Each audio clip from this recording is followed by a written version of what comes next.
Dari sisi biaya, seperti apa Bapak? Karena kita ketahui cukup jauh ya ketika sejauh ini pembangunan memang terfokus di Jawa. Tentu ketika pembangunan ini akan dilakukan di wilayah lain ya, termasuk di IKN sendiri, biasanya tentu pengusaha akan melakukan komparasi ya dari sisi harga begitu. Tapi sejauh ini seperti apa? Dan tadi Anda juga menekankan pentingnya insentif begitu.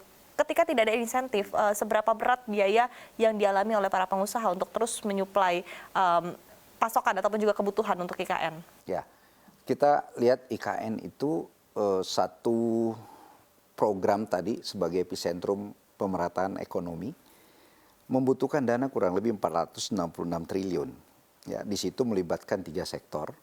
Pasti source-nya kurang lebih 20% dari APBN, terus ada KPBU dan swasta, dan tentunya dengan BUMN dan BUMD. Ya, di sini sangat diharapkan peranan di luar daripada APBN, 466 triliun. Memang sejogyanya anggaran seperti ini, alokasi di private sector juga diberikan suatu insentif dalam hal pengadaan kapal. Ya, kalau demand-nya tinggi, suplai kapalnya tidak terpenuhi, tentu harganya akan naik. Ini prinsip ekonomi. Sebenarnya ini tidak lepas daripada konsep supply chain, pengadaan batunya, pengadaan bajanya. Kalau misalnya pemerintah aware tentang ketersediaan kapalnya, tentu biayanya dari gap ke timur, misalnya dibanding dengan di Jawa, tentu tidak akan terlalu signifikan. Karena bicara volumenya untuk mensuplai IKN itu jutaan ton. Sehingga volume dari sisi logistik ini bisa mengkonsolidasi sehingga gap harganya bisa bersaing, Iva. Oke, baik. Nah, mungkin insentif lain apa yang diharapkan dari industri begitu Bapak? Tadi Anda menyebutkan, menekankan begitu insentif dari pengadaan kapal begitu. Tapi mungkin insentif lain yang dibutuhkan juga untuk kita bisa bersama-sama mensupport pembangunan IKN seperti apa?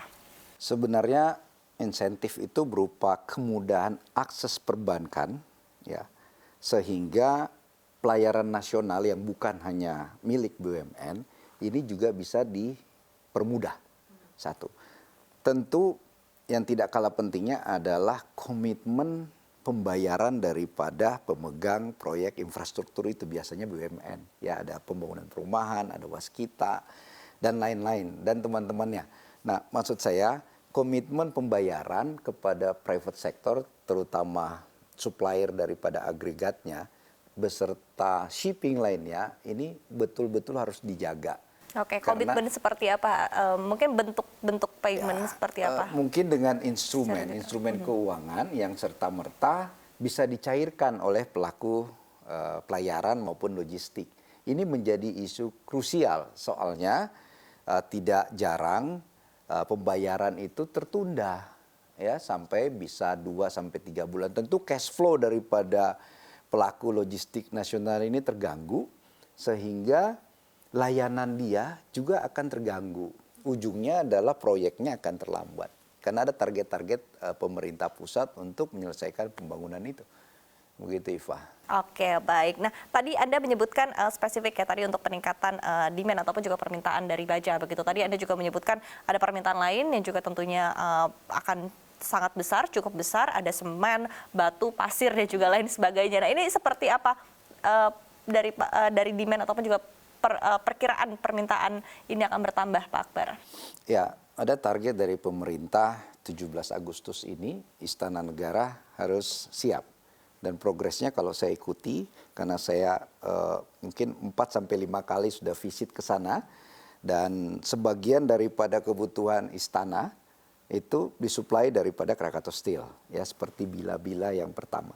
Tantangan sebenarnya adalah mode of transportnya, handlingnya daripada komponen ataupun material yang cukup besar, overdimensi, misalnya barangnya sangat panjang, volumenya sangat besar dari sisi transportnya, ya, handling. Jadi sebenarnya kalau volume itu yang tadi saya sampaikan, baja aja sendiri itu 14 juta baja. Jadi kalau misalnya pasir, bahkan semen, itu bisa 3-5 kali jumlahnya.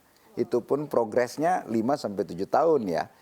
belum daripada bangunan-bangunan di luar kawasan inti pemerintah pusat. Ini juga akan terintegrasi segera dibangun sehingga tidak salah rasanya ini sebagai epicentrum yang akan memberi dampak multiplier effect bagi pertumbuhan ekonomi. Karena kita tahu di 2023 ekonomi Kalimantan Timur itu tumbuhnya di atas 6%, di atas daripada pertumbuhan ekonomi nasional.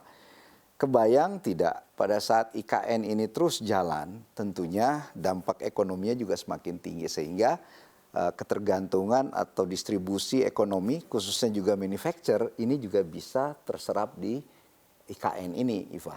Multiplier efeknya besar begitu ya Bapak, dari pengiriman barang-barang untuk konstruksi, untuk bangunan, nanti juga akan ada pengiriman barang-barang lain, kebutuhan masyarakat yang ada di sana juga akan meningkat begitu ya. Dan ini juga perlu kita jawab bersama seperti apa.